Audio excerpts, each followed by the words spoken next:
song within us that says, I want to live. I want to be. I want to find out what my purpose is. I want a life of meaning.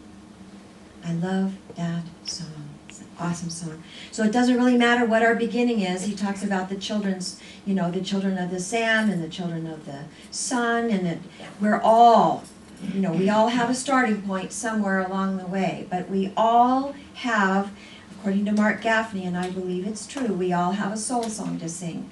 And so today what we're going to talk about is this idea, how do we find what that soul song is? How do we identify what our unique soul song is in the world?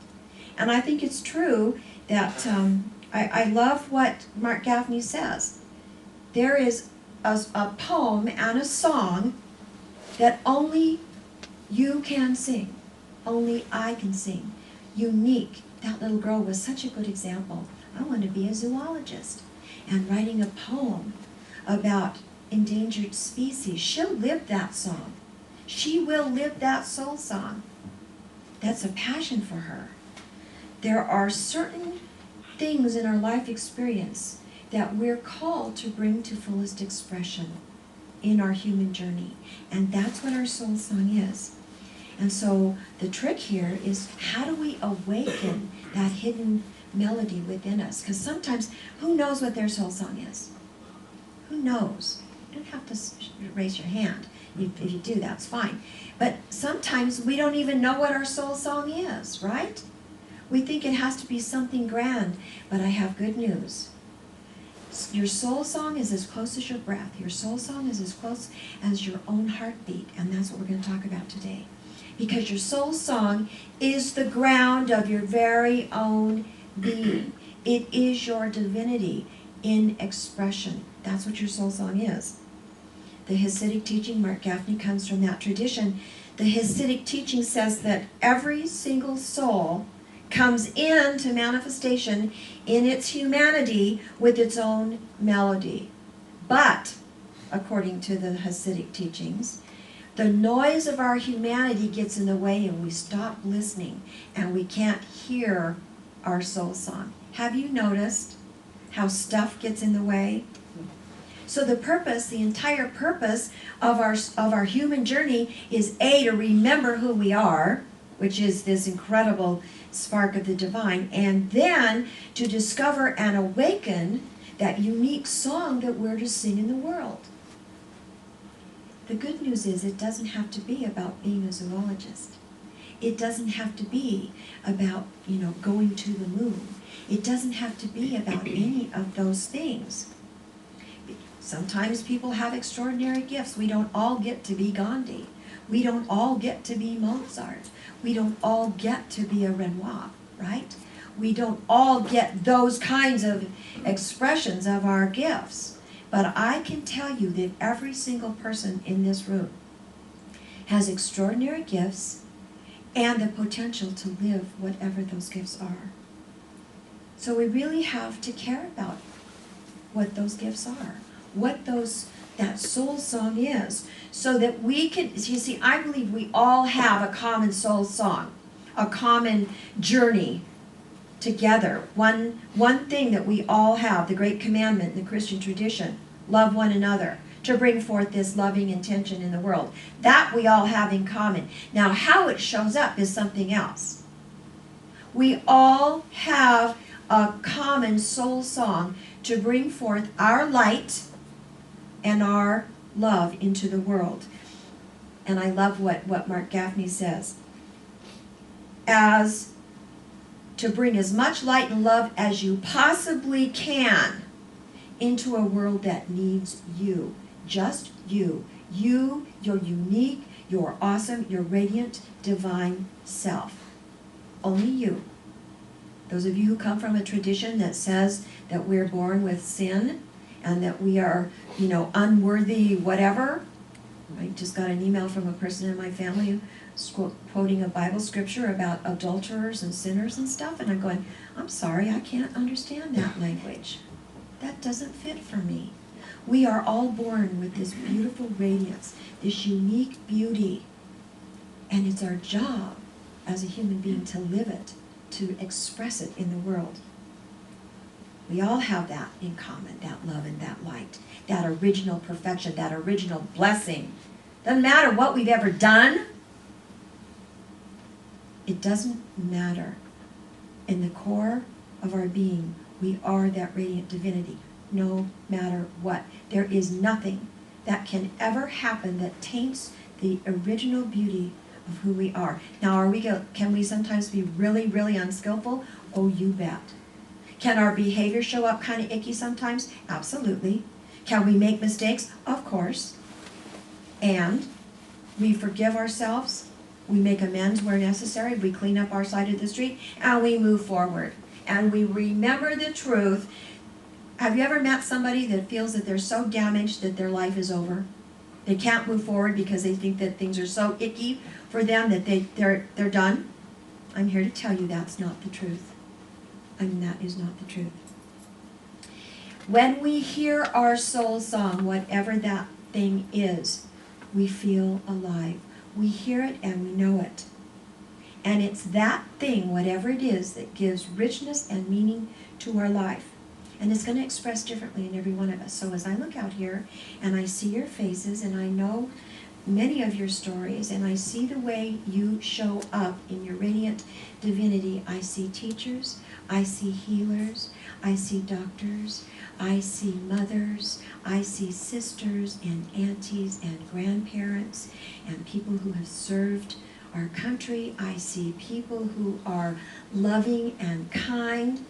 By the way, this is a gift of a quality of your soul that you can live no matter what you do. It's the quality of who you are that is your soul song. Now maybe you're going to show up being a fabulous, wonderful teacher like James. Or maybe not. Maybe you'll just be a common, everyday grandma and mom like me. And that's okay. Because I know for a fact that I am living my soul song. And you know how I know? Because I'm at peace. Because I look at my life and my life has meaning. Because I examine what's going on around me and in my own little world, or big world, whatever, I feel that alignment with the divine presence. And when I'm not aligned, I know it. When I'm not living my soul song, when I get into those areas of anger, judgment, regret, whatever, shame, blame, all that icky stuff, judgment, when I'm out of alignment with my soul song, which is harmony, love, kindness, beauty, integrity, that's my soul song. Right now it shows up, used to be very, very centered in being a mom. Then it was centered in being a mom and a grandma. Now it's centered in those things and serving here in this community. And it's always the same. You see, I don't have to make any big shifts along the way because I bring that inner quality to whatever I'm doing. That's my soul song. I don't have to worry about getting a degree in something. Be nice. I don't have to worry about painting the ultimate awesome picture. Robert sends me pictures all the time and they're beautiful. And that's his gift. He's got the gift of being a creative watercolorist, a creative musician. Sometimes our gifts show up that way. Common Ground's an example of what happens when you sing your soul song in a tangible way. Are you hearing what I'm saying? Yeah. Quilting. Sharon Miles makes textiles that from little pieces of fabric that end up looking like a landscape. You can't even tell it's fabric. You see, Jan Bates teaches first graders. She's got a room of about 30 kids, not many, but several of whom are autistic. And she's got to figure out how to bring her soul song and her rocking chair to that classroom so that she can bring forth the energy of her soul song, which is to facilitate the becoming of first graders, teach them to read. Jacqueline works, she's an attorney, and she works with people that are disadvantaged. She's an advocate for disadvantaged. Her soul song is about compassion and serving and justice. Do you hear what I'm saying? That's what it's about. That's what we're living. We're living these qualities in the way we show up in the world.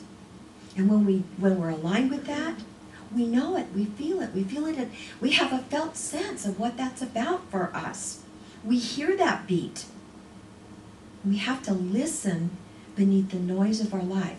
So if you're struggling with finding purpose and meaning in your life, and you think that it's something you need to do, or be, be whatever, be part of a group or whatever it is you think you need to do, my invitation is take a breath, go inside, and listen for what your real soul song is about.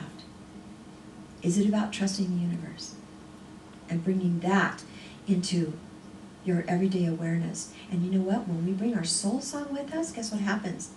We impact and we facilitate every other being that we come in contact with. When we have a soul song that's about peace or joy or love or creativity, when we bring that into the world, it's contagious. We get to share that with everybody. So we got to be quiet enough. This is why I picked this image behind me. We got to get quiet enough. I love what Joan Boyarchenko says in she's got a book called The Soul's Compass. She says, we all have a built-in guidance system. We all have a felt sense of what we're called to do and how we're called to be, how we're called to express our absolutely awesome gifts. We've got this inner knowing.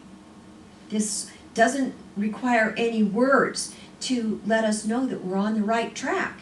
It feels different. Do you know what I mean? It feels different. But we got to get quiet enough. We have to get mindful enough to hear the soul song. Because if we're being overwhelmed with the noise of the world, so to speak, and all the clutter and the clamor of whatever is going on, and we're not getting quiet so that we can listen, we're going to miss it.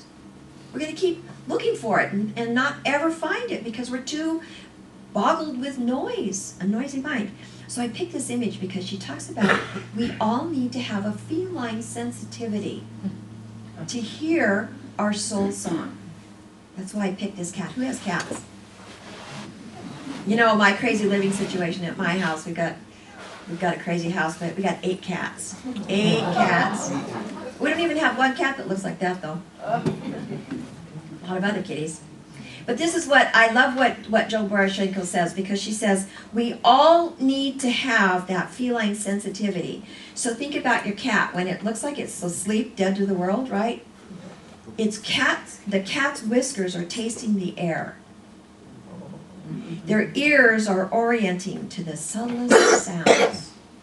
The muscles in their bodies are expanding and contracting in poetic harmony to whatever is going on in the world.